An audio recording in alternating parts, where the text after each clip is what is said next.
Hello there. Time to talk about Virgo. Virgo is actually one of my favorite signs, so this should be fun.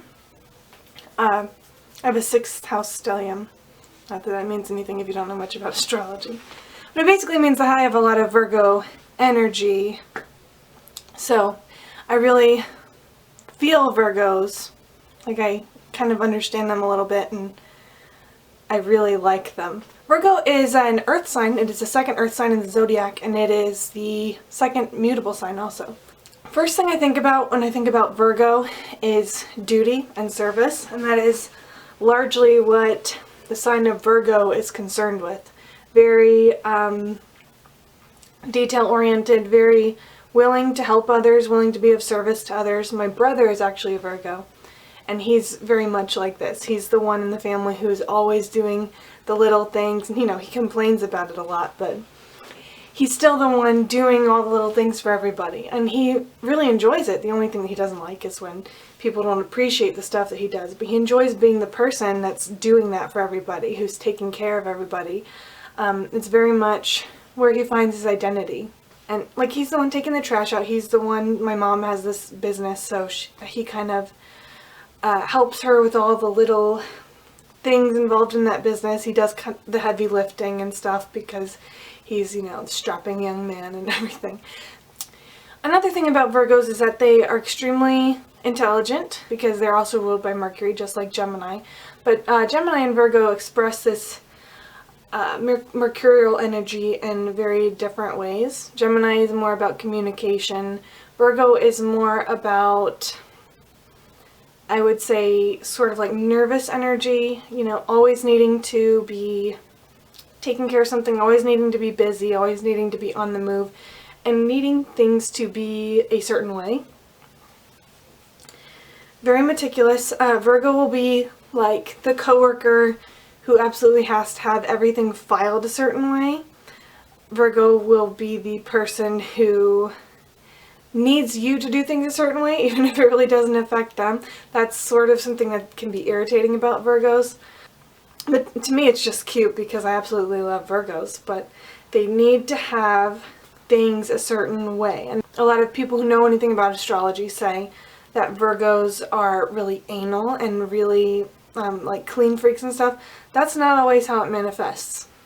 I mean, I know a lot of Virgos who are not into cleaning, not into all that kind of thing, but what you can be sure of when you meet a Virgo is that even if they're not clean freaks and they're not really tidy or anything like that, they're going to be the kind of person who has a system for things.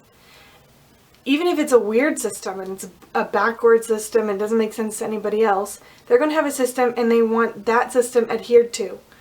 If you come in and you have something to do with this system that they've created, it needs to be the way that they made the system. And you better not question it because it just drives them crazy. And in that way they are kind of anal, but it does not have to be about cleaning and things. Although, yes, that is classic Virgo, needing to be clean, needing to have things in order. That's like the classic interpretation of Virgo. Something that I really love about Virgos is that they're extremely humble. They have this inherent humility about them. And it's not necessary because they are extremely attractive. They're going to be the kind of person who is extremely hot and doesn't know it. And it's really, really refreshing to be around somebody who's just that awesome, that down to earth, that and still that humble.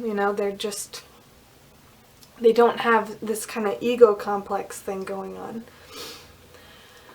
But they have every right to, because they really just have their stuff together generally. They have their stuff together and they're generally good at what they do and they're smart and they're just sexy. But it doesn't get to their head. They can have a bit of an inferiority complex, particularly if it's like Venus in Virgo or something. there can be a bit of an inferiority complex. They're opposite Pisces, which means that they're on the same axis. And we haven't gotten to Pisces yet, but Pisces has a huge inferiority complex, and Virgo kind of shares that. It can go from being humble to being self-deprecating. Virgo energy can be a very self-deprecating energy. Regardless of how wonderful they are, they're critical. Virgo is a critical sign. You know, they nitpick. They nitpick others. And when they nitpick other people, they're doing it to try to help them and help them improve in some way. That's not always how it comes across. When a Virgo tells you you're doing something wrong, it feels just like a criticism, because they don't always know how to soften the blow by giving you any kind of compliment, you know, like a compliment sandwich or whatever. They don't always do that, so it can feel like they're just laying into you and telling you you're no good. That's not really what they're doing. They actually really want to help you improve. But then they do that to themselves, and it's just like a really self-deprecating thing. They're really critical of themselves, and they have sort of like a perfectionist streak. And it's kind of sad to watch, because, like I said, I think Virgos are just amazing. But they just don't seem to see it in themselves all that much. As far as the dark side of Virgo, as I said, they can be really self-deprecating, and they can also be really nitpicky. A really horrible manifestation of Virgo can be they're controlling. Because, like I said, they have to have things a certain way. Something that I've seen is that if they don't have things a certain way, they'll try to make it happen that way. That's not something that goes over very well when you're in a relationship or you're trying to deal with other people. They can be just kind of controlling, and if it doesn't go the way that they wanted it to, they'll make it happen the way they wanted it to. And they can just really sink into this this level of despair about themselves and their appearance and who they are as a person that is completely unwarranted. If you're a Virgo, just relax and know that you're awesome, and don't worry about all this. All these things, this dialogue that's going on inside of your head all the time telling you you're not good enough. That's just the Virgo talking. You're fantastic. Thanks so much for watching. This has been a brief synopsis of the sign of Virgo. Please stay tuned. I will have Libra up for you shortly. And please subscribe.